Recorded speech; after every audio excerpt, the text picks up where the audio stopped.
Hi, I'm Doug McKinlay, and you're watching Adorama TV. For today's episode, we're going to do a back garden safari.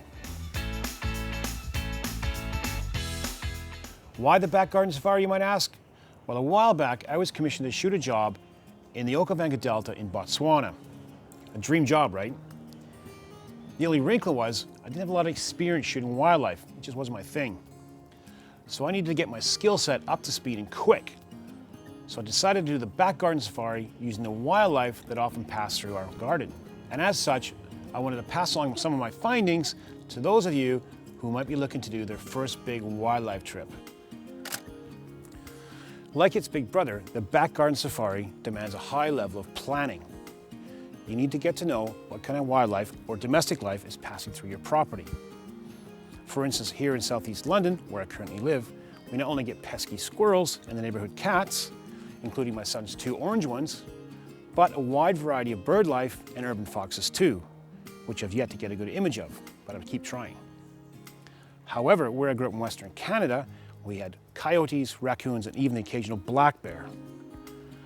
Once you get to understand what kind of wildlife is passing through your land, it's time to study them. Watch for their movements, what time of day they're active, etc. By teaching yourself to be keenly observant of how these animals work, will only stand you in good stead for these great wildlife pictures from your big trip. And the last key component of great wildlife pictures, of course, is patience. In fact, it is the key component. Don't forget to go small. Insects and bugs are also on the agenda. Summertime in many parts of the world means a whole lot of insect activity. Perfect subjects to practice on, especially when getting to grips with shutter speeds and depth of field. And for those of you who are macro photographers, subjects don't get better than this. Branch out. Just because I'm saying back garden safari doesn't mean you need to limit yourself to your own patch of lawn. Check out local parks and woodlands. For instance, here in the UK, there are many deer parks with enclosed but wild animals that are perfect for photographing large wildlife. Zoos are also great places for this.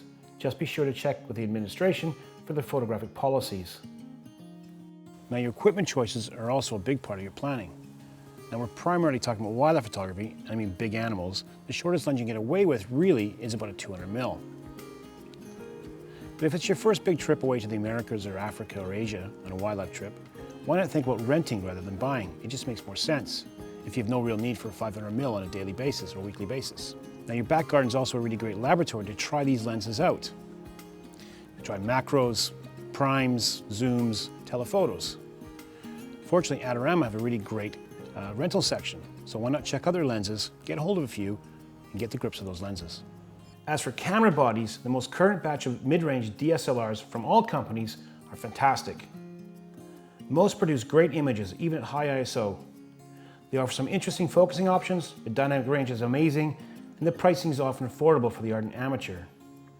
And remember, with crop sensor cameras, ones that are not full frame, you'll get a little more reach with those long lenses too, a valuable added bonus.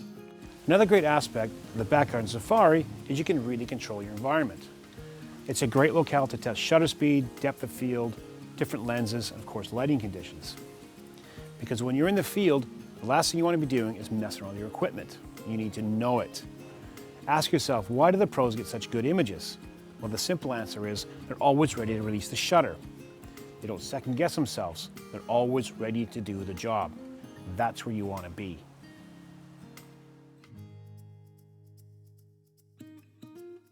Just to finish up, I just want to say that I love doing back garden safaris, and I'm lucky that here in London we have enough wildlife to keep it interesting.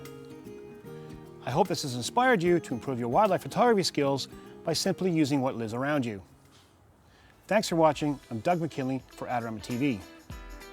Don't forget, you can also subscribe to Adorama TV for more great videos. And please tell us what you think. You can like or comment on this video.